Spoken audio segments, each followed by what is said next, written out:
नमस्कार, स्वागत है आपका हमारे चैनल पर। मैं हूं आपके साथ शिप्रा सैनी। महाराष्ट्र से बड़ी खबर है। महाराष्ट्र में बीजेपी नेता और केंद्रीय मंत्री नारायण राणे के बेटे नितेश राणे को गिरफ्तार करने की हर मुमकिन कोशिश जारी है। संतोष परब नाम के एक शख्स ने नारायण राणे के बेटे नितेश राणे के खिलाफ एक शिकायत दर्ज कराई है, जिसको लेकर अब महाराष्ट्र की सियासत गरमाई हुई है।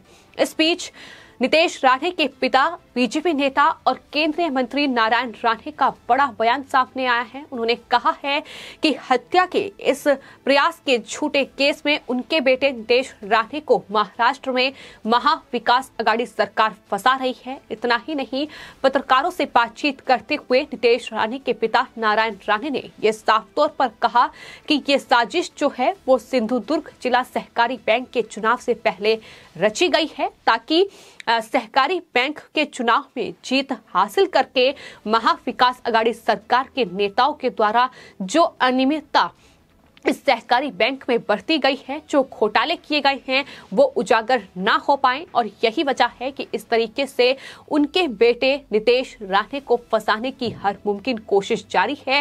उन्होंने साफ तौर पर यह कहा कि नितेश राणे सिंधुदुर्ग के कंकावली सीट से बीजेपी के विधायक हैं और वहां ये चुनाव होने हैं, और यही वजह है कि इस तरीके से उन्हें हत्या की कोशिश के इस झूठे केस में फंसाया जा रहा है। केंद्रीय मंत्री नारायण राणे ने सिंधुदुर्ग में पत्रकारों से बातचीत करते हुए ये साफ तौर पर कहा कि महाराष्ट्र में उद्धव ठाकरे सरकार के नेतृत्व वाली महा विकास अघाड़ी सरकार लगातार सत्ता का दुरुपयोग करके उनके बेटे नितेश राणे को फंसाने की कोशिश कर रही है, लेकिन वो इन तमाम साजिश और षड्यंत्र से डरने वाले नहीं हैं। आपको बता दें, इससे पहले केंद्रीय मंत्री नारायण राणे को भी इस तरीके से ही गिरफ्तार किया गया था। उन्हें भी फंसाने का षड्यंत्र जो है वो शिवसेना रच चुकी है, और फिलहाल जो ये संतोष परब हैं, दरअसल के शिवसैनिक ही हैं, और यही वजह है कि लगातार नारायण राणे हमलावर हैं। आपको ये भी बता दें कि एक और मामला इस वक्त जिसमें नितेश राणे जो कि बीजेपी के विधायक हैं और नारायण राणे के बेटे हैं, उन्हें घेरने की कोशिश की जा रही है। दरअसल महाराष्ट्र की विधानसभा में जो विरोध प्रदर्शन बीजेपी कर रही थी, उस दौरान नितेश राणे की ओर से म्याऊं म्याऊं की आवाज निकाली गई, और उस वक्त आदित्य ठाकरे वहां से गुजर रहे थे। तो ऐसे में अब शिवसेना के लोगों ने नितेश राणे के खिलाफ प्रदर्शन शुरू कर दिया है और महाराष्ट्र विधानसभा स्पीकर से ये मांग की है कि नितेश राणे को विधानसभा से बाहर का रास्ता दिखाया जाए, उन्हें निलंबित किया जाए। तो इस तरीके से ये हंगामा लगातार जारी है। नितेश राणे पर कार्रवाई करने की मांग शिवसेना कर रही है। तो इस तरीके से केंद्रीय मंत्री नारायण राणे को अब फंसाने का ये पूरा षड्यंत्र रचा जा रहा है, और हत्या के प्रयास के इस मामले में नितेश राणे की गिरफ्तारी हो सकती है। इस तरीके की अटकलें लगातार लगाई जा रही हैं, क्योंकि ये हमने देखा है कि किस तरीके से उद्धव ठाकरे सरकार ने महाराष्ट्र पुलिस का वक्त वक्त पर गलत इस्तेमाल किया है। जब मर्जी चाहा किसी को भी गिरफ्तार कर लिया, फिर चाहे वो केंद्रीय मंत्री नारायण राणे हो या उनके बेटे अब नितेश राणे हो। इससे पहले अर्नब गोस्वामी से लेकर समीर ठक्कर के मामले में भी हम ये देख चुके हैं कि किस तरीके से महाराष्ट्र पुलिस का गलत इस्तेमाल जो है वो महाराष्ट्र में किया गया है। फिलहाल लगातार नारायण राणे शिवसेना, राष्ट्रवादी कांग्रेस पार्टी यानी एनसीपी और साथ ही कांग्रेस पर हमलावर है, क्योंकि इसका ही गठबंधन फिलहाल महाराष्ट्र में है, और साफ तौर पर उनकी तरफ से ये कहा गया है कि महा विकास अघाड़ी सरकार अपने नेताओं के घोटालों को छिपाने के लिए ये सब कुछ कर रही है, इस तरीके के तमाम हथकंडे अपना रही है। आपको ये भी बता दें कि ये पूरा जो मामला है वो सिंधुदुर्ग जिला बैंक चुनाव से जुड़ा हुआ है। दरअसल सिंधुदुर्ग जिला बैंक के चुनाव होने हैं। 19 सीटों पर कुछ दिन बाद ये चुनाव होंगे, जिसमें सतीश सावंत नारायण राणे के करीबी रह चुके हैं। वो दरअसल इन दिनों शिवसेना में नितेश राणे के खिलाफ ताल ठोक रहे हैं। यानी सिंधुदुर्ग जिला बैंक के जो चुनाव होंगे, इसमें एक सीट पर नारायण राणे के करीबी जो सतीश सावंत हैं वो दरअसल उनके बेटे नितेश राणे के खिलाफ चुनाव लड़ेंगे और इसी चुनाव प्रचार का जो कामकाज है वो संतोष परब देख रहे हैं। 10 दिन पहले उन पर एक हमला हुआ था, जिस हमले में नितेश राणे का हाथ है, इस तरीके के आरोप लगाए गए। लेकिन अब नारायण राणे ये दावा कर रहे हैं कि जब ये पूरा हमला हुआ वहां नितेश राणे मौजूद ही नहीं थे, उनके बेटे ने कुछ किया ही नहीं है।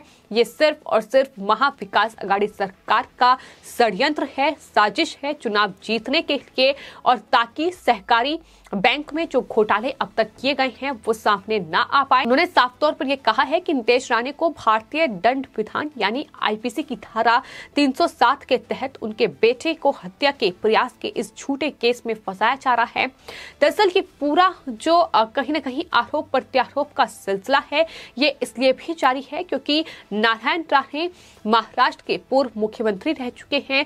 साल 2005 तक वो शिवसेना में थे और शिवसेना उन्होंने छोड़ दी, जिसके बाद वो बीजेपी में शामिल हो गए और फिलहाल आपको बता दें मोदी कैबिनेट में वो मंत्री हैं, मंत्री पद उन्हें मिला हुआ है। और इसके बाद लगातार जो टिप्पणी है, लगातार ये जो कहीं ना कहीं छीटाकशी है ये देखने को मिली है। महाविकास अघाड़ी सरकार लगातार राणे परिवार पर हमलावर नजर, फिर चाहे वो नारायण राणे के बेटे नितेश राणे रहे हों या फिर खुद केंद्रीय मंत्री नारायण राणे हों, उन पर भी लगातार इस तरीके के आरोप लगाए गए हैं। इस तरीके से उन्हें फंसाने की कोशिश की गई है। फिलहाल इस पूरे मामले को लेकर जहां एक तरफ महाराष्ट्र पुलिस नितेश राणे को गिरफ्तार करने की हर मुमकिन कोशिश कर रही है, तो इस मामले में अग्रिम जमानत के लिए कोर्ट में भी नितेश राणे की ओर से याचिका दायर की गई है, जिसमें संतोष परब नाम के इस व्यक्ति ने नितेश राणे के खिलाफ ये शिकायत दर्ज कराई थी। लेकिन वही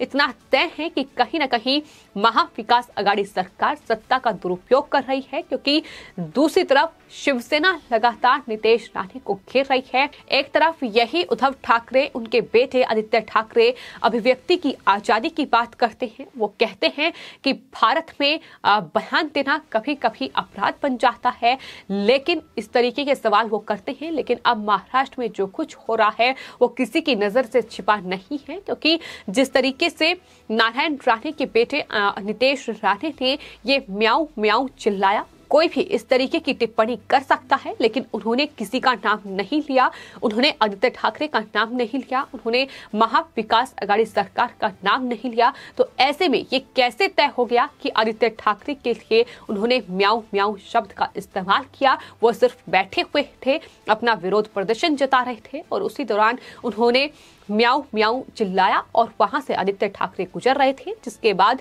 इस तरीके की जो हालात हैं वो महाराष्ट्र विधानसभा में देखने को मिले। शिवसेना के विधायक सदन में राणे को निलंबित करने की मांग की गई और लगातार शिवसेना जो है वो केंद्रीय मंत्री नारायण राणे के बेटे नितेश राणे पर हमलावर हैं। वो दरअसल ये बौखलाहट इस वजह से भी है क्योंकि नारायण राणे के बेटे नितेश राणे दरअसल महाविकास अघाड़ी सरकार की पोल खोलते रहे हैं, उनसे सवाल पूछते रहे हैं, फिर चाहे वो भ्रष्टाचार को लेकर हो या फिर सहकारी बैंक में किए गए घोटाले को लेकर हो।